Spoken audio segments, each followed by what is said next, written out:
दोस्तों, देश के चुनाव आयोग को आखिरकार वक्त मिल गया देश के सामने आकर प्रेस कॉन्फ्रेंस करने का।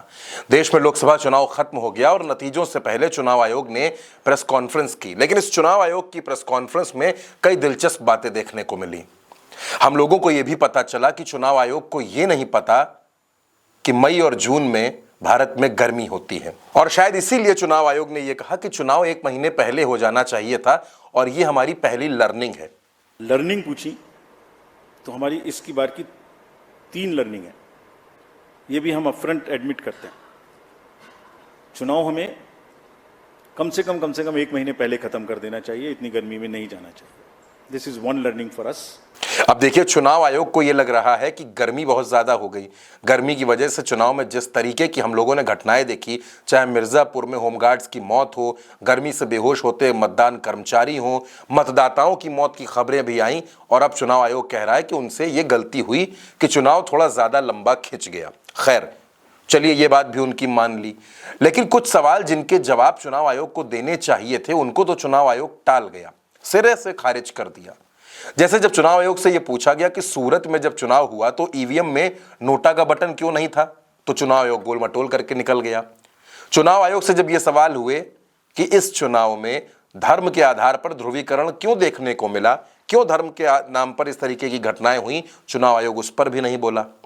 लेकिन गजब इस देश के तमाम गोदी मीडिया के पत्रकार भी हैं, जिन्होंने चुनाव आयोग से वो सवाल पूछे ही नहीं जिन सवालों के जवाब मिलना इस देश के लिए बेहद जरूरी था।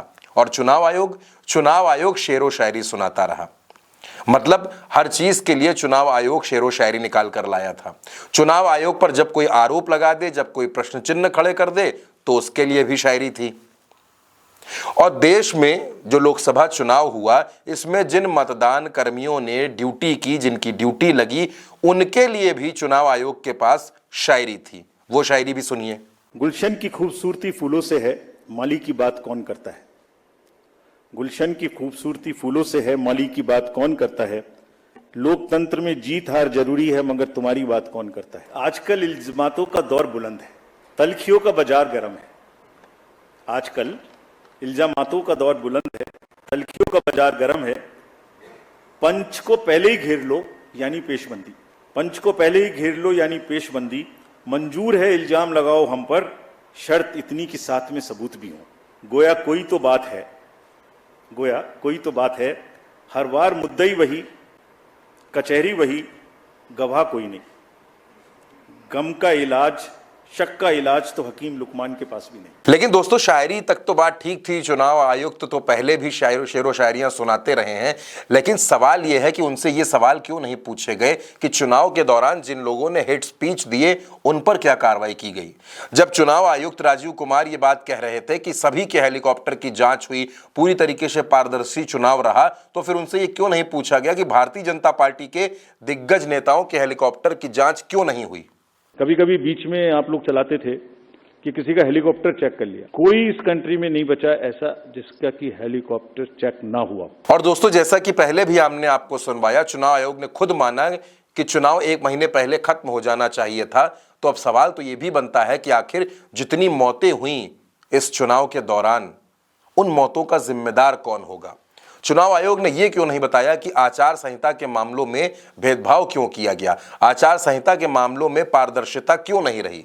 दोस्तों, यानी कि ये एक तरीके से प्रेस कॉन्फ्रेंस नहीं, चुनाव आयोग का अपना एक बखान था, जिसमें चुनाव आयोग को अपनी पीठ थपथपानी थी और चुनाव आयोग ने अपनी पीठ थपथपा ली। लेकिन CSDS का भी एक सर्वे यह बताता है कि देश के लोगों का चुनाव आयोग पर विश्वास कमजोर हुआ है।